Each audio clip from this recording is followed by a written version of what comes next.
Sir, अभी विगत दिनों लगातार सोशल मीडिया पे चर्चा आ रहा था पटना बांकीपुर सीट से शोर था कि आप चुनाव हार जाएंगे, क्या कुछ? देखिए, बांकीपुर का जो चुनाव है वो सिर्फ एक विधानसभा का चुनाव नहीं है। बांकीपुर भाजपा के राष्ट्रीय अध्यक्ष का सीट है।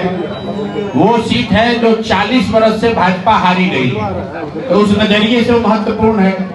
लेकिन हम लोगों के लिए इसलिए महत्वपूर्ण है क्योंकि पिछले चुनाव में भाजपा ने जितने तरह के छल प्रपंच करके एनडीए ने लोगों का मैंडेट लिया है, नीतीश जी के चेहरे पर चुनाव लड़ा गया, वो खुद पलायन कर गए, अब नए आदमी मुख्यमंत्री बन गए।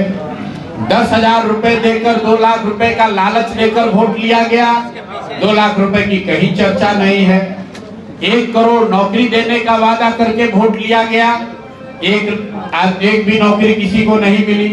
भ्रष्टाचार कम करने का वादा किया गया, भ्रष्टाचार 10 का 10 वैसे बना हुआ है। तो जितने मुद्दों पर बिहार की जनता को वादा करके वोट लिया गया, अब बांकीपुर के उपचुनाव को हम लोग ऐसा समझते हैं कि वो उन वादों पर एक तरीके से रेफरेंडम होगा। अगर भाजपा चुनाव हारती है, इतने अपने मजबूत किले में चुनाव हार जाए, जो उनके राष्ट्रीय अध्यक्ष का सीट है, जो उनके मुख्यमंत्री बनने, भाजपा के मुख्यमंत्री बनने के बाद पहली बार चुनाव होगा, तो कहीं ना कहीं ये बात प्रमाणित हो जाएगी कि पिछला चुनाव का जो मैंडेट है, पिछला चुनाव का जो रिजल्ट है, वो 10,000 रुपए से लिया गया है, धोखे से लिया गया है।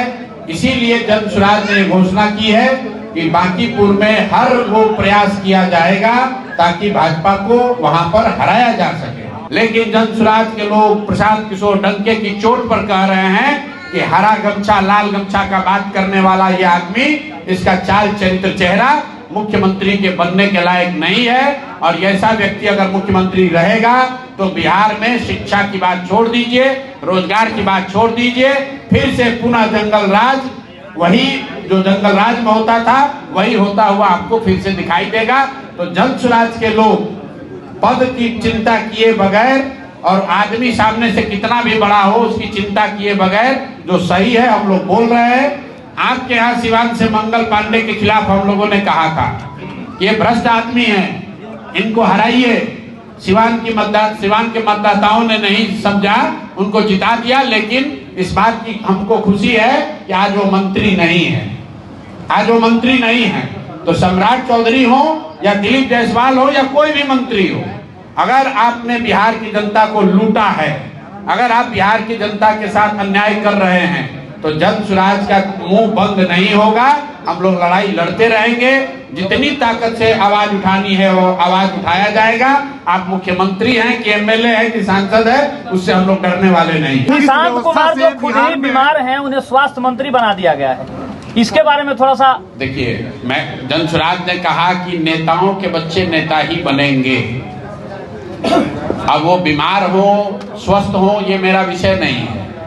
नेता का बच्चा क्वालिफाइड हो या न हो, वो नेता बनेगा इसलिए बनेगा क्योंकि आप नेताओं का चेहरा देखकर वोट देते हैं। जिस दिन बिहार की जनता अपने बच्चों का चेहरा देखकर वोट देगी तो बिहार के बच्चे भी बेरोजगार नहीं रहेंगे। आपने नीतीश कुमार का चेहरा देखकर वोट दिया, तो चाहे नीतीश कुमार का लड़का पढ़ा लिखा हो या न हो, वो स्वस्थ हो या न हो, हमारे पास जानकारी नहीं है, लेकिन वो नेता बन गया, मंत्री बन गया। उपेंद्र कुशवाहा का लड़का बन गया, मांझी जी का लड़का बन गया, रामविलास जी का लड़का बन गया। ऐसे 20 नेताओं के लड़के आज बन गए नेता, मंत्री बन गए। और बिहार के बच्चे क्या कर रहे हैं? आपके बच्चे BA MA करके कोई TRE 4 में लाठी खा रहा है, कोई गुजरात